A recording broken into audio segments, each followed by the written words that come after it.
عزیز دوستو، بزرگ اور بھائیوں،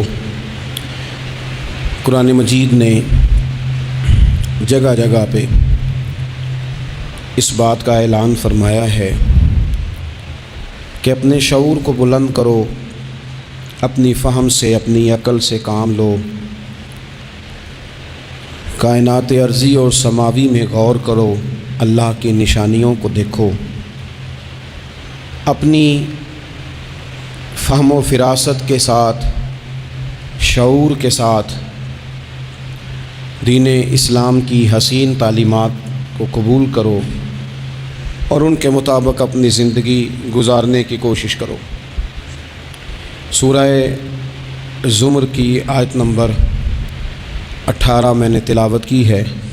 اللہ تعالیٰ نے فرمایا کہ الذین یستمعون القول، فرمایا وہ لوگ جو توجہ سے بات سنتے ہیں، کان لگا کے سنتے ہیں، فیتبعون احسنہ، اور پھر بہترین بات کی پیروی کرتے ہیں۔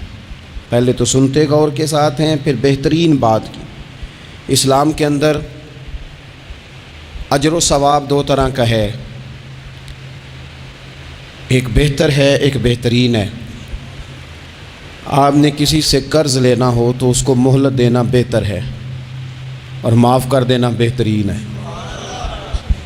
کسی شخص نے آپ کے ساتھ زیادتی کی ہو تو اتنی ہی زیادتی اس کے ساتھ کر لینا جائز ہے، لیکن اسے معاف کر دینا یہ بہترین ہے۔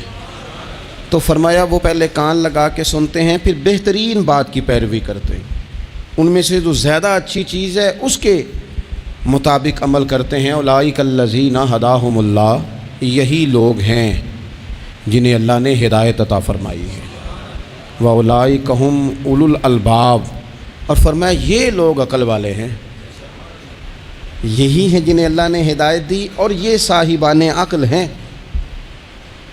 ایک دنیا کے اندر عقل وہ ہے جس کا لوگ بہت زیادہ استعمال کرتے ہیں، تو وہ عقل انہیں بعض اوقات گمراہی کی جانب لے جاتی ہے۔ اس عقل کی بات بھی اقبال نے کہی ہے، فرماتے ہیں کہ عقل عیار ہے، 100 بھیس بنا لیتی ہے۔ اس کے لیے عیار کا لفظ کہا، اور دوسرا پہلو دیکھیے عیار کے مقابلے میں لفظ کیا کہا۔ عقل عیار ہے، 100 بھیس بنا لیتی ہے، عشق بیچارہ۔ عقل عیار اور عشق بیچارہ، دیکھیں اس کے مقابلے میں جو جملہ دیا ہے، جو لفظ دیا ہے، یعنی لفظ عیار آپ جب بولتے ہیں عیار بڑا چلاک ہے، بڑا یار ہے، بڑا مکار ہے، تو زاویہ کیا بنتا ہے؟ اور جب آپ بیچارہ بولتے ہیں تو وہ بیچارہ۔ اب زاویہ دیکھیے کیا کھینچا، کہنے لگے عقل عیار ہے، 100 بھیس بنا لیتی ہے، عشق بیچارہ، نہ ملا ہے، نہ زاہد، نہ حکیم، یہ کچھ بھی نہیں، یہ بیچارہ کچھ بھی نہیں، بیچارہ جو ہوا۔ تو عقل کی طرف تو قرآن و سنت نے توجہ دلائی ہے، لیکن عقل سے مراد ہے فہم ہو، فراست ہو، علم ہو، بردباری ہو، عاجزی ہو، غور فکر کرنے کا مزاج ہو، کسی چیز کو پورے شعور کے ساتھ بندہ قبول کرے۔ آج کل جن چیزوں کو لوگ عقل سمجھتے ہیں نا، وہ عقل نہیں ہے، وہ چالاکی ہے۔ آج کل لوگ عقل مند نہیں ہیں، چالاک ہیں۔ چالاکی اور چیز کا نام ہے، تیز تراری اور چیز کا نام ہے، عقل مند ہونا اور چیز کا نام ہے۔ یہ جو شطرنج کے ہیر پھیر سے لوگ دنیا چلاتے ہیں، یہ عقل مند نہیں ہوتے، یہ چالاک ہوتے ہیں۔ ہمارے ہاں ڈھیر سارے لوگ اپنی زندگی، اپنا گھر، اپنا کاروبار چالاکی سے چلاتے ہیں۔ چالاکیاں لمبی نہیں چلتی، ان کے پول کھل جاتے ہیں۔ تیزیاں لمبی نہیں چلتی، جلدی مکر واضح ہو جاتے ہیں۔ چالاک آدمی کے دوست نہیں ہوتے۔ آپ کسی کے ساتھ سیاست کے ساتھ زندگی گزار رہے ہیں تو وہ بھی آپ کے ساتھ سیاست ہی کر رہا ہے۔ جب آپ فہم کے ساتھ چلتے ہیں، فراست کے ساتھ، اب عقل کیا ہے؟ نبی پاک صلی اللہ تعالیٰ علیہ وسلم نے فرمایا، کسی نے پوچھا یا رسول اللہ صلی اللہ علیہ وسلم بہترین مومن کون ہوتا ہے؟ تو نبی پاک علیہ السلام نے فرمایا جس کا اخلاق زیادہ اچھا ہو۔ تو یا رسول اللہ عقل مند کون ہوتا ہے؟ تو نبی پاک علیہ السلام نے فرمایا عقل مند وہ ہوتا ہے جو موت کو کثرت سے یاد کرے اور اپنی آخرت کی تیاری کرے. یہ عقل ہے، یہ شعور ہے. لیکن وہ چالاکی کے ساتھ دنیا داری میں بڑا اپنا نام بنا لے، بڑے پیسے جمع کر لے، بڑا جناب گھروندہ تیار کر لے، تو یہ چالاک ہے، عقل مند نہیں. فہم والے بنیں، شعور والے بنیں، اپنی زندگی فہم کے ساتھ گزاریں. آپ اپنے شعور کی بلندی کی طرف بڑھیں، اپنے بچوں کو تیز نہ کریں، چالاک نہ کریں. وہ ایک درویش سے میری ملاقات ہوئی تو وہ بڑے بھولے بھالے تھے، ان کے بچے بھی بھولے بھالے تھے. تو میں نے سارے خاندان میں سب بھولے بھالے لوگ دیکھے. تو میں نے ان سے کہا کہ یہ کیا ماجرا ہے؟ تو کہنے لگے ہمارے دادا جی نے دعا کی تھی کہ یا اللہ میرے بچے چالاک نہ ہوں، یہ شاطر نہ ہوں، تیزیاں نہ کرنی آتی ہوں، یہ بھولے ہوں، درویش ہوں، سادہ ہوں. اولادیں شعور تیز تراک ہو جائیں نا، چالاک شاطر ہو جائیں، تو وہ تو ماں باپ کو بھی روز کوئی نہ کوئی کہانی سناتے ہیں. وہ تو اپنے دائیں بائیں بھی کوئی نہ کوئی نیا قصہ ہی بیان کرتے ہیں. عقل مند بنیں، شعور والا انہیں بنائیں، انہیں اچھے برے کی تمیز سکھائیں. یعنی شعور، چالاک آدمی تو حلال حرام کی پرواہ نہیں کرتا، بس وہ دیکھتا ہے میں نے پارٹی کو قابو کیسے کرنا ہے.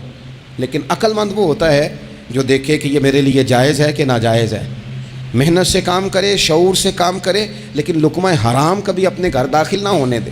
یہ شعور ہے، یہ بلندی ہے. یعنی شعور یہ ہے کہ اسے پتہ چلے کہ یہ حق میرا ہے، یہ میرے بھائی کا ہے، یہ حق میرا ہے، یہ میرے ملازم کا ہے، یہ حق میرا ہے، یہ میرے پڑوسی کا. یہ شعور ہے. اور چالاکی کیا ہے کہ وہ تیزی دکھائے اور سب کا مال ہڑپ کر کے اپنے گھر لے آئے اور کسی کو پتہ بھی نہ چلنا دے. یہ چالاکی ہے. چالاک نہ بنے، باشعور بنے، فہم والے بنے. میرے نبی پاک صلی اللہ تعالیٰ علیہ وسلم پر اللہ تعالیٰ نے جو قرآن مجید کتاب نازل کی تو 300 کے لگ بھگ آیات قرآن پاک میں ایسی ہیں، جن کا زیادہ مطالعہ ہے وہ زیادہ جمع کر لیں گے. 300 کے قریب آیات ایسی ہیں جس میں اللہ تعالیٰ نے عقل اور شعور کی طرف بڑھنے کا حکم دیا ہے. فرمایا عقل والو غور کرو، تم دیکھتے نہیں زمین و آسمان میں اختلاف ہے، رات اور دن آتے جاتے ہیں، اس میں غور کرو، اس میں نشانیاں ہیں. پر ان کے لیے جو عقل رکھتے ہیں، جو شعوری بلندی رکھتے ہیں، تیزی نہیں، چالاکی نہیں، شاطر پن نہیں. ابو جال جو تھا نا وہ بیوقوف آدمی نہیں تھا. دور دراز سے لوگ اس کے پاس اپنے مقدمات کا فیصلہ کرانے آتے تھے. چالاک آدمی تھا، اتنی زبردست بات کرتا تھا، اتنی اچھی باتیں سناتا تھا کہ لوگ لوٹ پوٹ ہوتے تھے، گھنٹوں بیٹھ کے لوگ اس کی بات سنتے تھے. لیکن شاطر تھا، عقل مند نہیں تھا. اگر عقل مند ہوتا تو اسے نظر آ جاتا کہ وہ دیکھو آفتاب نبوت چمک رہا ہے، وہ غلام ہو جاتا رسول پاک کا. لیکن وہ چالاک تھا، چالاکیاں کرتا رہا، تیزیاں دکھاتا رہا. اس نے اس ترتیب سے اسلام کی مخالفت کی. آپ دیکھیں نا، جس رات نبی پاک صلی اللہ علیہ وسلم کو شہید کرنے کا ارادہ ان ظالموں نے کیا ہے تو بڑی پلاننگ کی. ہر قبیلے سے ایک ایک بندہ لے کے آؤ، ہر قبیلے سے، اور اس کے ہاتھ میں تلوار تھماؤ. جب ہر قبیلے کا بندہ ہوگا تو اگر معاذ اللہ حضور کو شہید کرنے میں کامیاب ہو گئے تو کسی ایک قبیلے پر الزام بھی نہیں آئے گا اور بنو ہاشم کسی ایک قبیلے کا مقابلہ بھی نہیں کر سکیں گے. اس چالاکی سے، یہ کبھی لوگوں کی سمجھ میں باتیں نہیں آتی تھی پر چالاک تھے، اس چالاکی سے یہ دین کی مخالفت کرتے تھے، یہ تیزی دکھا کے مخالفت کرتے تھے. اور جناب صدیق اکبر دفاع کی کوششیں کرتے تھے. وہ شعور کے ساتھ، فہم کے ساتھ انہوں نے بھی انداز اختیار کیا نا. انہوں نے چالاکی کی کہ ہر قبیلے سے ایک ایک بندہ. وہ تو اللہ کی حکمت تھی کہ سرکار نے ایک مٹھی میں پکڑ کے مٹی پھینکی تو ان کی آنکھوں کے آگے اللہ تبارک و تعالیٰ نے پردے ڈال دیے. لیکن اس کے مقابلے میں حضرت صدیق اکبر فہم و فراست کا، شعور کا وہ مظاہرہ کر رہے ہیں. وہ کیسا بندوبست کرتے ہیں؟ کہتے ہیں اپنے غلام سے کہ 2 اونٹنیاں موٹی تازی، ان کو تم نے لے کے غار کے اس جانب آ جانا ہے. اپنے غلام سے کہتے ہیں کہ تم نے ان اونٹنیوں کو وہاں پہنچانا ہے. بیٹے سے کہتے ہیں سارا دن کام کاج کے سلسلے میں ادھر ادھر جانا اور کافروں کی باتیں سن کے پہنچانا کہ نیا منصوبہ کیا بنا رہے ہیں. اپنی بیٹی سے کہتے ہیں پتر کھانا پکا کے، کل کا باسی نہیں تازہ پکا کے، اور پھر اس کو تیار کر کے، اور بیٹا دن کے اجالے میں نہیں رات کے اندھیرے میں آنا. اب یہاں اقبال بولے، اقبال کہنے لگے جب عشق سکھاتا ہے آداب خود آگاہی، عشق بھی ایک عقل دیتا ہے. جب عشق سکھاتا ہے آداب خود آگاہی تو کھلتے ہیں غلاموں پر اسرار شہنشاہی. پھر وہ غلاموں کو بادشاہ بنا دیتا ہے. تو کہا رات کو وہاں کھانا پہنچانا یہ ان کا شعوری فیصلہ ہے. اور رستے میں حضرت صدیق اکبر بھی شعور کا مظاہرہ کرتے ہوئے حضور کو لے کے جا رہے ہیں. انہوں نے بھی پلاننگ کی, منصوبہ بندی کی, پر چالاکی سے حضرت صدیق اکبر بھی اپنا شعور استعمال کر رہے ہیں. رستے میں ایک شخص ملتا ہے جناب صدیق اکبر کو, یہ شعور ہے, یہ فہم ہے, یہ فراست ہے. ایک شخص رستے میں ملتا ہے. عرب کے اندر ایک رواج تھا کہ کبھی کبھی نا کوئی ہادی ساتھ لے لیا جاتا تھا. ہادی اس کو کہتے تھے جو رستہ دکھاتا تھا آگے آگے. وہ کچھ تھوڑا بہت نذرانہ لیتے تھے, رقم لیتے تھے, رستہ دکھاتے تھے. چونکہ رستہ بتانا بڑی دور دور تک آبادی نہیں ہوتی تھی, تو پوچھیں گے کس سے اگر بھول گئے تو ایک شخص ساتھ رکھ لیا جاتا تھا. رستے میں ایک شخص ملا جو مدینہ شریف سے جا رہا تھا مکہ مکرمہ. حضرت صدیق اکبر کو وہ جانتا تھا, نبی پاک علیہ السلام کا بظاہر آشنا نہیں تھا. حضرت ابوبکر صدیق سے پوچھتا ہے یہ کون ہے؟ اب حضرت صدیق اکبر کا شعور دیکھو, وہاں شعور اسلام کی مخالفت میں چالاکی استعمال ہو رہی, یہاں شعور دفاعی اسلام میں استعمال ہو رہا ہے. یہ فہم ہے, یہ عقل ہے. حضرت صدیق اکبر رضی اللہ تعالیٰ عنہ فوراً سوچنے لگے, فرمانے لگے اگر حضور کا نام بتا دیا یہ تو جاتے ہی فوراً ان کو بتائے گا کہ میں نے نبی پاک کو جاتے دیکھا ہے. وہ کہنے لگے کون ہے؟ آپ سوچ میں پڑ گئے یہ کون ہے؟ تو حضرت صدیق اکبر نظریں جھکا کے, ہاتھ باندھ کے حضور کی طرف چہرہ موڑ کے کہنے لگے یہ میرے ہادی ہیں, یہ مجھے رستہ دکھاتے ہیں. اب وہ کچے مزاج کا تھا نا, وہ سمجھا مکے سے مدینے کا رستہ دکھاتے ہیں. حضرت صدیق اکبر بتا رہے تھے یہ مجھے جنت کا رستہ دکھاتے ہیں, رب کی معرفت کا رستہ دکھاتے ہیں. یہ بھی شعور ہے جب عشق سکھاتا ہے. آداب خود آگاہی, پھر کھلتے ہیں غلاموں پر اسرار شہنشاہی. عطار ہو, رومی ہو, رازی ہو, غزالی ہو, کچھ ہاتھ نہیں آتا بے آہ و سحرگاہی. عزیز بھائی, آپ اپنا شعور اگر صحیح جگہ استعمال کریں تو فہم بن جائے گا, فراست بن جائے گا, فائدہ مند ہو جائے گا. لیکن نہیں, چالاکی کی طرف لوگ بڑھنے لگے, پتے پھینکنے لگے, کہانیاں سنانے لگے. کون سا ایشو ہے جس کو آج اٹھایا جائے؟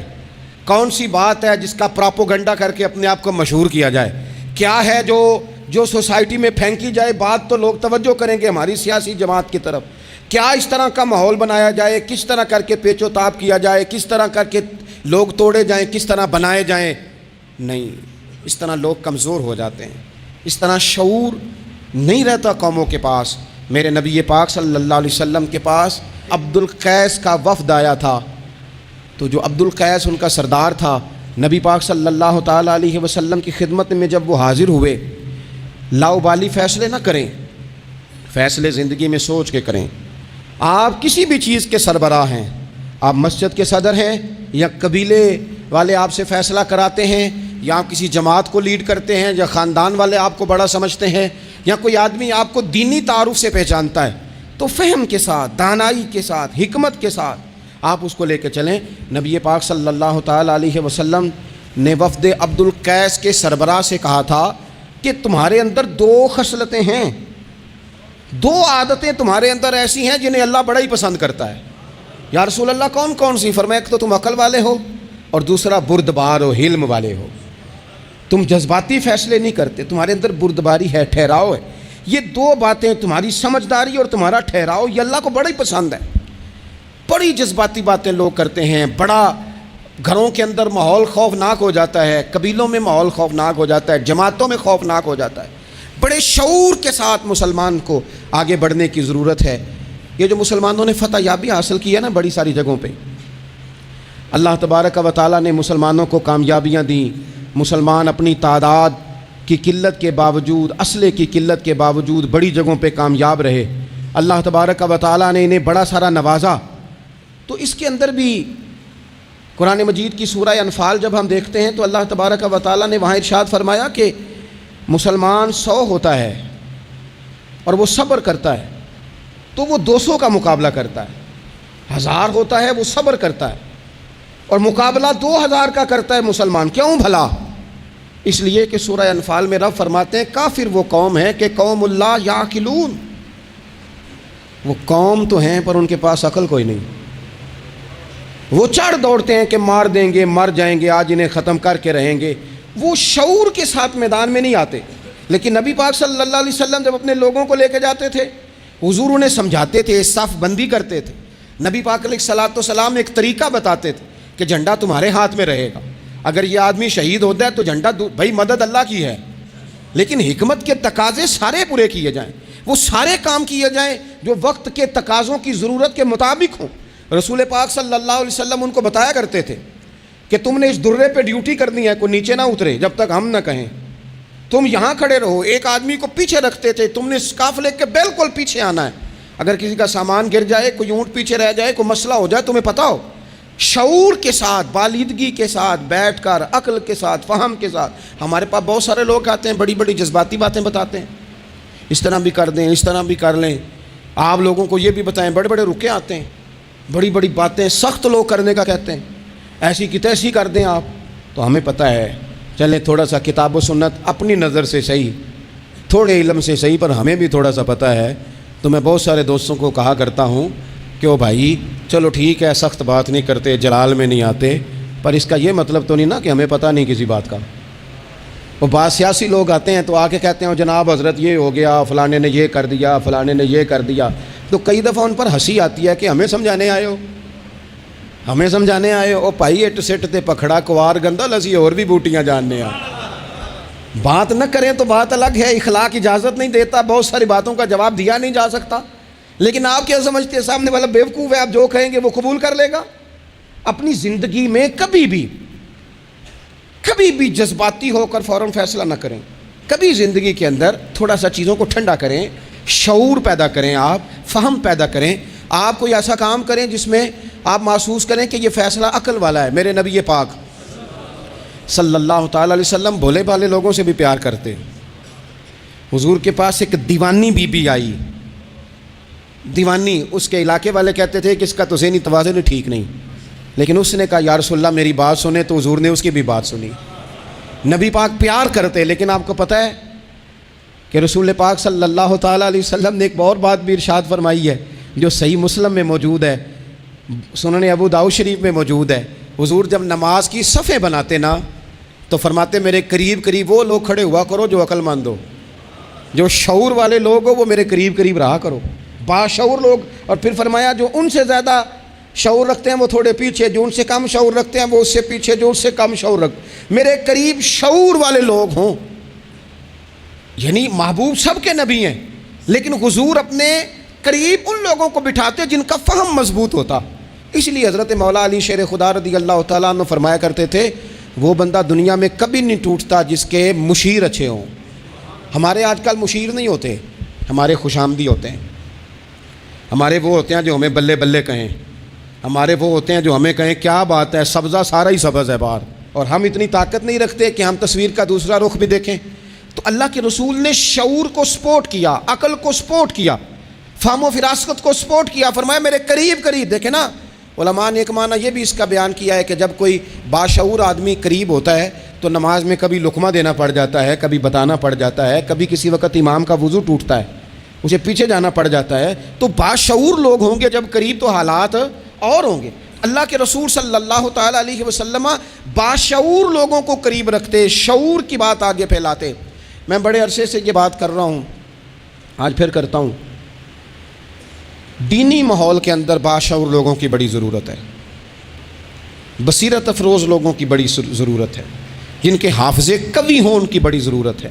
اکثر ایسا ہوا کہ ایسے لوگوں کو لا کر دیا گیا، ایسے لوگ بٹھائے گئے جو شعوری طور پر بالکل ناپختہ تھے۔ دیکھیں ہر آدمی ہر جگہ پہنچ نہیں سکتا، کچھ لوگ کند ذہن ہوتے ہیں، کوئی کام بھی نہیں کر پاتے، تو زبردستی جبر کرنا کہ اسے مولوی بنانا ہے، اسے مولوی بنانا ہے، اسے حافظ ہی بنانا ہے، بھائی وہ بیچارہ نہیں اتنا شعور رکھتا۔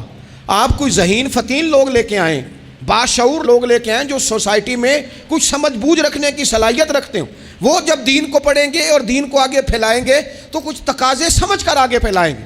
آپ دیکھیے میرے نبی پاک صلی اللہ تعالیٰ علیہ وسلم کے صحابہ کا شعور کتنا بلند تھا۔ حضرت زید بن ثابت رضی اللہ تعالیٰ عنہ کے ذمے لگایا حضرت ابوبکر صدیق نے قرآن پاک کو جمع کرنا۔ فرمایا آپ صحابہ کرام سے لے کے جن کے پاس تھوڑا تھوڑا قرآن پاک ہے آپ جمع کریں، آپ لا کے اسے جمع کریں۔ اور وجہ اس کی یہ ہے کہ ایک تو آپ نبی پاک کے دور میں بھی قرآن پاک کی وحی لکھتے تھے، اور دوسری بات یہ ہے کہ آپ جوان بھی ہیں اور عقل مند بھی ہیں، لہٰذا آپ سے ہم نفع لینا چاہتے ہیں۔ باقاعدہ لفظ کے حضرت صدیق اکبر کہ چونکہ باشعور آدمی ہیں، فہم والے ہیں، لہٰذا آپ سے یہ کام لینا ہے۔ میں شکوہ نہیں کرتا، لیکن میں کو ذمہ داری سے کہتا ہوں، میں قائل نہیں ہوں بچوں کو ڈنڈے مار کے پڑھایا جائے، ڈنڈے مار کے جب آپ پڑھاتے ہیں تو آپ خوف کے سائے میں تعلیم دے رہے ہیں، آپ سے لوگ ڈر رہے ہیں، گھبرا کر تعلیم دی جا رہی ہے۔ وہ کیا اس سے سیکھے گا جس نے خوف کے عالم میں سبق یاد کیا؟ بچہ استاد صاحب کے سامنے کھڑا ہے تو وہ تھر تھر کانپ رہا ہے، اسے جو یاد ہے بیچارے کو وہ بھی بھول گئے ہیں۔ اور یہ کام مدرسوں زیادہ اسکولوں میں ہوتا ہے، اسکولوں میں زیادہ ہوتا ہے۔ لائق لوگوں کو، باشعور بچے کو آپ کو پتہ چل جاتا ہے آپ کا بچہ شعور والا ہے، پھر آپ اس کی مناسب کاؤنسلنگ کریں، اسے آپ مناسب طریقے سے اس کو سمجھائیں، اس کو آپ تھوڑا سا مینٹلی طور پر تیار کریں، اس کی نگرانی کریں کہاں آتا ہے کہاں جاتا ہے۔ پھر آپ جب کسی ادارے میں داخل کرائیں تو پھر باقاعدہ اس کی رپورٹ لیں، پتہ کریں۔ ہفتوں سالوں بیت جاتے ہیں، کوئی پوچھنے ہی نہیں آتا ہمارا بچہ کیا پڑھ رہا ہے، تو بچہ پھر من مانی کرے گا۔ نبی پاک صلی اللہ علیہ وسلم کی خدمت عالی مرتبت میں حضرت انس بن مالک رضی اللہ تعالیٰ عنہ کو ان کی جب والدہ لے کے آئیں نا تو انہوں نے آ کے نبی پاک علیہ السلام سے کہا تھا، یا رسول اللہ صلی اللہ علیہ وسلم جی ہمارا بیٹا انس ہے، ہم اسے آپ کا خادم بنانے آئے ہیں۔ حضور اس میں دو خوبیاں ہیں، ایک تو جوان ہے اور دوسرا حضور بڑی سمجھ بوجھ رکھنے والا ہے، یہ باشعور ہے، آپ کی خدمت کرے گا۔ خدمت کے لیے بھی بچہ دیا ہے، خدمت کے لیے۔ حضرت انس بن مالک حضور کی خدمت کرتے رہے، ڈیوٹی کرتے تھے وہ نبی پاک کے گھر میں چھوٹے تھے، کام کاج کرتے تھے، حضور کسی کو بلانے بھیج دیتے، ازواج مطہرات کوئی کام کر دیتی، فرماتے میں آیا تو تھا خدمت کرنے لیکن باشعور تھا، فہم والا تھا، کام بھی کرتا رہتا اور مدینے والے کی حدیثیں بھی یاد کرتا رہتا۔ سینکڑوں حدیثوں کا خزانہ حضرت انس بن مالک نے امت کو دیا ہے۔ وہ کام کرتے تھے لیکن باشعور تھے نا، تو اپنے شعور کی بلندی کی بنیاد پر کام کرتے کرتے انہوں نے دین سیکھ لیا اور سیکھ کر امت کو اتنا بڑا خزانہ دیا۔ لیکن اگر آپ جاہل آدمی لے آئیں، وہ جھڈ آدمی لے آئیں جس کا ذہن بالکل بند ہے، اس کو آپ لا کے بٹھا دیں تو سند کئی دفعہ مل ہی جاتی ہے۔ اعلیٰ حضرت بریلوی سے کسی نے کہا تھا عالم کے لیے سند ضروری ہے، فرمایا نہیں، عالم کے لیے علم ضروری ہے۔ فرمانے لگے سند یافتہ تو جاہل بھی کئی دیکھے۔ تو باشعور بنے اپنی زندگی میں، علم کے ساتھ، بردباری کے ساتھ، معاملہ فہمی کے ساتھ اپنی زندگی میں آگے بڑھیں، جذباتی فیصلے نہ کریں، جلدی سے ایموشنل نہ ہو جائیں۔ کوئی شخص آپ کو کسی جگہ آ کے فٹافٹ گڑبڑ کرنے کی کوشش کرے تو بڑی جلدی اس بندے کے بہکاوے میں نہ آئیں۔ کوئی کسی کے بارے میں خبر بریک کرے تو فٹافٹ اس خبر کا شکار نہ ہو۔ کوئی سیاسی آدمی آپ کو سبز باغ دکھانا شروع کرے تو تھوڑا سا شعور ہو آپ کے اندر، تھوڑا سا فہم ہو۔ آپ ذرا ان نعروں کو دیکھو تو صحیح، آپ کو کون سا نعرہ دیا جا رہا ہے۔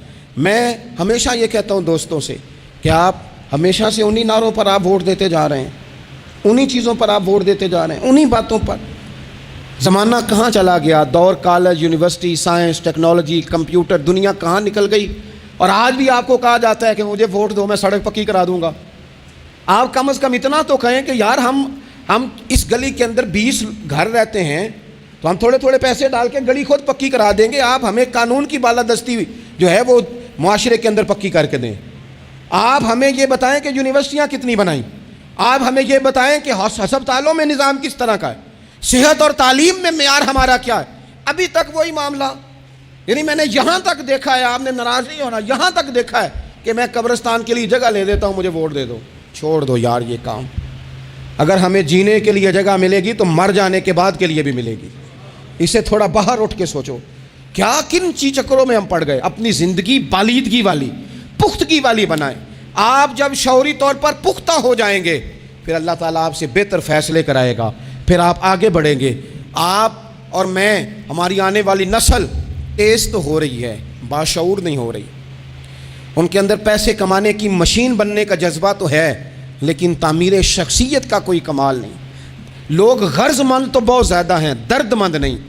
لوگوں کی طبیعتوں کے اندر اپنا گھر پکا کرنے کا تو شعور ہے لیکن ذہن پکا کرنے کا شعور نہیں۔ اس کا نقصان یہ ہو رہا ہے کہ بڑی بڑی کوٹھیوں سے نفسیاتی مریض نکل رہے ہیں۔ بڑے بڑے مالدار لوگ ایسے ہیں کہ جن کے پاس چونکہ سارا دن جھوٹ بول کے گزارا ہے، سارا دن شو کرنے کا شوق ہے، سارا کچھ دکھانے کا شوق ہے، ان کے پاس سارا کچھ تو موجود ہے لیکن قرار کی نیند نہیں، مسلح کا ذوق نہیں۔ میں اکثر کہتا ہوں کم سونا ہی بیماری نہیں، زیادہ سونا بھی بیماری ہے۔ کم کھانا ہی تکلیف کا باعث نہیں، زیادہ کھانا بھی بڑی آزمائش کا باعث۔